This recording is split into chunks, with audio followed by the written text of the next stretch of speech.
Las noticias que impactaron al mundo durante 1986, según los observadores y expertos, dicen que pertenecen a la ciencia, a la tecnología y a la medicina. Fueron estas las áreas donde la mayoría de los observadores, como digo, coincidió en que el público se sintió impactado por muchas de estas noticias y además porque tuvieron un avance importante.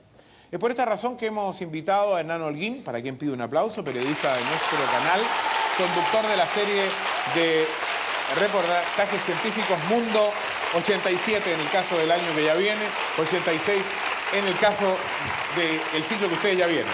Muchas gracias, Hernán, por haber venido a nuestro programa. Siempre es muy interesante conversar contigo, el público aprende mucho, nosotros aprendemos todo, nos sentimos bien y además de estar bien informado lo haces en forma muy amena y entretenida, que yo creo que es lo más importante en la comunicación de la televisión. Yo no sé si tú coincides con esto de los observadores que dicen que en el mundo científico, en el mundo tecnológico y en el mundo de la medicina es donde se han producido los mayores impactos informativos del año. Sí, estoy de acuerdo. En realidad, la ciencia y la tecnología son las que marcan el paso, el ritmo y los latidos de la era en que vivimos hace muchos años. Por lo tanto, son las que proporcionan una fuente importante en el campo de la información. Claro que en este 1986 que se va, hubo algunos hechos particulares que marcaron realmente y que impactaron a todo el público. ¿Cuál dirías tú que ha sido la noticia más impactante del año? Ya que estamos terminando el programa, vamos con las noticias impactantes. Bueno, sin duda que la imagen que todos recordamos y que conmovió al mundo relativa a la explosión del transbordador Challenger. Ese acontecimiento registrado a comienzos de año creo que fue el que más impactó en toda la Tierra. Sobre todo porque se estaba transmitiendo como nunca en directo a todos los colegios de los Estados Unidos. Todos los alumnos en este momento estaban sentados en su sala de clase mirando este lanzamiento. Efectivamente, había grandes expectativas porque junto al viaje de los astronautas de la NASA iba en esa nave que explotó la profesora que haría por primera vez en la historia de la humanidad una clase directamente desde el espacio. Por lo tanto, este accidente... Ahí están los padres de la profesora. Krista McAuliffe, en el centro de lanzamientos Kennedy en Cabo Cañaveral, presenciando la tragedia. Una imagen que no se borra, una imagen que nos impactó a todos los que estábamos en cualquier lugar del mundo. Ahí vemos algunos restos que caen de la nave al Océano Atlántico. Pero decía que al margen de las 7 vidas de hombres y mujeres jóvenes que se frustraron en este viaje póstumo del Challenger, hubo impactos importantes para la ciencia, porque esto significó por de pronto la postergación del programa espacial norteamericano. No habrá vuelos del transbordador a lo menos durante 2 años. Eso es parte de la búsqueda, ¿no? Sí, algunos restos que cayeron en las costas de Florida. Por ahora, el próximo viaje, el primero, cuando se reinicien estos vuelos, está fijado para comienzos del año 1988. Además, se retrasaron varios proyectos, programas y hasta negocios espaciales. Había algunas naves como las llamadas Ulises y Galileo que deben explorar el sistema solar y que serían puestas en órbita en el transbordador. El telescopio espacial, uno de los instrumentos más importantes fabricados hasta ahora y que será puesto en órbita, está demorado. ¿Hasta cuándo se calcula más o menos? 2 o 3 años más. El vuelo hasta ahora proyectado de reinauguración es en febrero del 88, así es que no hay nuevos inconvenientes. Pero ocurre que al estudiar las fallas del transbordador se detectaron 44 áreas vulnerables de este sistema de transporte espacial que están siendo modificadas. Modificadas y revisadas.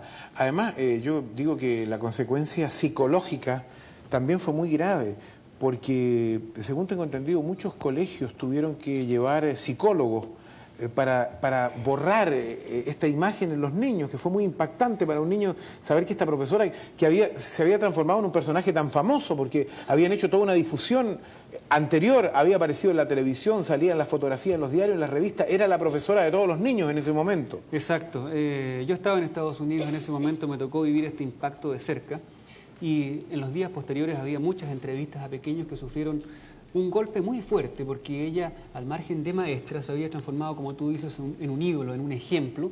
Y además esta clase que se iba a dictar desde el espacio se había ensayado varias veces y todo el mundo estaba dispuesto a participar en estas lecciones. Otra de las noticias que preocupó primero a Europa, y yo creo que a más de alguno le preocupó que vivía acá también, fue el escape atómico de Chernobyl. Correcto. Es una de las noticias del año por el impacto que tuvo, una tragedia de realmente consecuencias inimaginables, porque tendrán efecto no solo ahora, sino que en el corto, en el mediano y el largo plazo.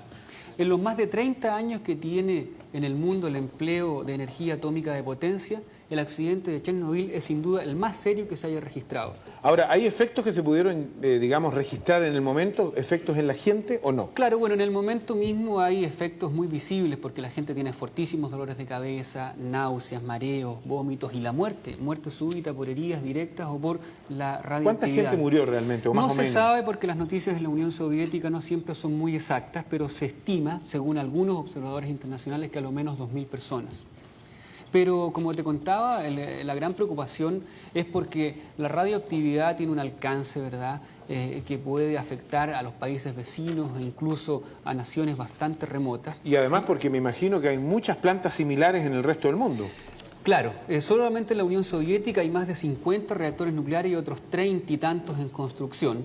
La energía nuclear está aumentando. Solo el año 84 hubo 34 nuevas plantas que se inauguraron porque muchos países tienen escasez de recursos y la energía nuclear es una posibilidad de proporcionar electricidad a la humanidad en el futuro y debe ser usada, según los expertos, aunque con mayores medidas de seguridad.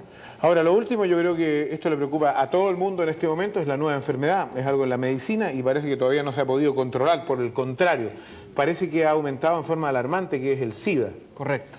Así como la explosión de Chernobyl significa a largo plazo la posibilidad de que aumenten extraordinariamente los casos de cáncer, de leucemia en esa zona y en los países afectados, para la humanidad en general hoy en día, dentro de los problemas de salud público, el SIDA sigue ocupando uno de los primeros lugares. Y eso es por lo que estamos viendo en pantalla en este momento. Los casos aumentan en forma extraordinaria. El número de casos se duplica en este momento, se estima en el mundo cada 9 meses. Solo en Estados Unidos, por ejemplo, el año pasado, el 85, hubo 8.600. Este año llegarán a 12.000. En todo el mundo ya hay más de 32.000 casos notificados oficialmente, pero las cifras reales se supone que son muy superiores. Y las proyecciones a futuro son muy alarmantes. Según la Organización Mundial de la Salud, habría entre 5 a 10 millones de personas en el mundo hoy día portadoras del virus del SIDA. Y aunque no todas ellas llegarán a desarrollar la enfermedad, de todas maneras hace que se deba prestar mucha atención a este problema porque el número de casos aumentará indudablemente en los próximos años. El año 1990 se calcula que podría haber 300.000 enfermos de SIDA en el mundo. Bueno, y hay algunos que son más, digamos, algunos son optimistas y algunos son más pesimistas y creen de que el SIDA se ramifica ya por otros lados que exceden las transfusiones y los contactos homosexuales. Piensan que ya puede ir por otros tipos de contacto, como el de los mosquitos y el de muchos otros tipos de contacto que todavía no se ha podido estudiar. Claro, hasta ahora no se ha comprobado nada fehacientemente en este sentido, pero en la medida que aumente el número de enfermos portadores del virus, hay un riesgo potencial que es realmente peligroso. ¿Cuál es tu pronóstico para el año 87? Bueno, nosotros hacemos siempre acento en estas cosas que son negativas porque realmente significan más noticias, más impacto, llaman más la atención en la gente. Pero la ciencia y la tecnología siempre deparan hechos muy positivos. Es difícil dar casos concretos, pero no cabe ninguna duda que en la medicina habrá progresos en diagnóstico, en tratamiento de enfermedades y campos como la computación, la robótica, la microelectrónica, la inteligencia artificial, la ingeniería genética, deparan adelantos día a día. Así que hay que ser optimistas y bienvenido a 1987. El aplauso para Hernán Holguín, que ha estado con nosotros en este programa.